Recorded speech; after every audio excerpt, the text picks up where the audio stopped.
बाबासाहेब आंबेडकरांनी देशाला दिलेल्या संविधानामुळेच भारताची लोकशाही सक्षम आणि मजबूत झाली असून त्यांच्या विचारांचा आदर्श डोळ्यांसमोर ठेवूनच देशाचा कारभार पुढे नेला जात आहे.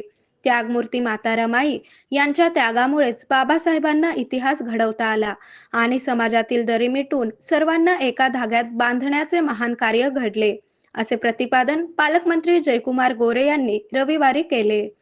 त्यागमूर्ती रमाबाई भीमराव आंबेडकर यांच्या 128व्या जयंतीनिमित्त रमाई सेवाभावी बहुउद्देशीय सामाजिक शिक्षण प्रसारक मंडळाच्या वतीने रविवारी दुपारी हॉटेल सूर्या येथे रमाईची लेक पुरस्कार सोहळा 2026 पार पडला.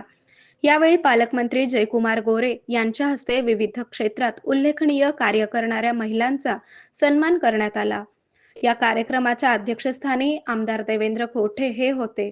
यावेळी महापौर विनायक कोंडाल, उपमहापौर ज्ञानेश्वरी देवकर, भाजपच्या शहराध्यक्षा रोहिणी तडवळकर, ज्येष्ठ आंबेडकरी विचारवंत दत्ता गायकवाड, संस्थापक राजाभाऊ माने, जीएम संस्थेचे संस्थापक बाळासाहेब वाघमारे, माजी नगरसेवक गुरुशांत धुत्तरगावकर, कामगार नेते बाली मंडेपू, नगरसेवक मनीष केत, श्रीनिवास दायमा, अक्षय अंजिखाने आदी मान्यवर उपस्थित होते.